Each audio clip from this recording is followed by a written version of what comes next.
But পত্র-পত্রিকা এবং বাংলা ফিল্মের archive এবং ডালিউড এনসাইক্লোপিডিয়ার পাওয়া তথ্য অনুসারে তালিকার পঞ্চম স্থানে রয়েছে 1994 সালে মুক্তিপ্রাপ্ত আলমগীর কুমকুম পরিচালিত ইলিয়াস কাঞ্চন, দিতি, অমিত হাসান, অরুণা বিশ্বাস ও হুমায়ুন ফরিদি অভিনীত সিনেমা অপরাজিত নায়ক। 70 লাখ টাকা বাজেটের এই মুভি বক্স অফিস থেকে নেট কালেকশন তুলে এনেছিল 1,90,00,000 টাকার মতো এবং 1994 সালের হাইয়েস্ট কালেকশন করা 10টি মুভির তালিকায় অপরাজিত নায়কের অবস্থান ছিল অষ্টম।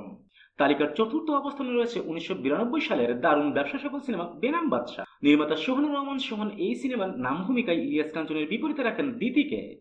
ইলিয়াস কাঞ্চনকে সম্পূর্ণ নতুন রূপে ভিন্ন গেটআপে হাজির করেন তিনি। 90 লাখ টাকা বাজেটের এই মুভি নেট কালেকশন তুলে আনে 2,80,00,000 টাকা। তালিকার তৃতীয় অবস্থানে রয়েছে 1988 সালে মুক্তিপ্রাপ্ত শিবলি সাদিকের পরিচালনায় ইলিয়াস কাঞ্চন ও চম্পা অভিনীত ইলিয়াস কাঞ্চনের কেরিয়ারের one of the most popular film ভিজা চক। এই ছবিতে ইলিয়াস কাঞ্চন তার কেরিয়ারের সেরা অভিনয় করেছেন বলে মনে করেন অনেক সিনে পণ্ডিত। আর 70 লাখ টাকা বাজেটের এই সিনেমা বক্স অফিস থেকে নেট কালেকশন তুলে আনে 3,50,00,000 টাকার মতো। সেকেন্ড পজিশনে রয়েছে মালেক আফসারি পরিচালিত ইলিয়াস কাঞ্চন, মুনমুন, আমিন খান ও ময়ূরী অভিনীত 1998 সালে মুক্তিপ্রাপ্ত সিনেমা মৃত্যুর মুখে।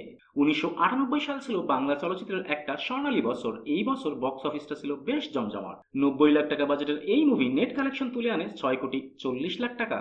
অ্যান্ড ফাইনালি নাম্বার ওয়ান পজিশনে রয়েছে ইলিয়াস কাঞ্চন, অঞ্জু ঘোষ অভিনীত, তোজাম্মেল হক বকুল পরিচালিত, বাংলা ফিল্ম ইন্ডাস্ট্রির ইতিহাসে সর্বকালের সর্বশ্রেষ্ঠ ব্যবসা সফল ও জনপ্রিয় সিনেমা বেদের মেয়ে জ্যোৎস্না। বেদের মেয়ে জ্যোৎস্না এমনই এক কালজয়ী সিনেমা যেটা তৎকালীন বাংলাদেশের 1300 সিনেমা হলের প্রত্যেকটা সিনেমা হলে প্রদর্শিত হয়েছিল।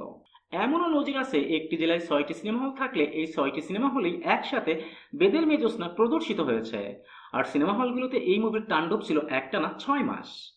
80 লাখ টাকা বাজেটের এই সিনেমা নেট কালেকশন তুলে এনেছিল 20 কোটি টাকা। That's it for today. আবারও দেখা হবে নতুন কোনো ভিডিওতে নতুন কোনো টপিক নিয়ে। Till then tata and bye bye. আর হ্যাঁ, প্লিজ সাবস্ক্রাইব করতে ভুলবেন না কিন্তু।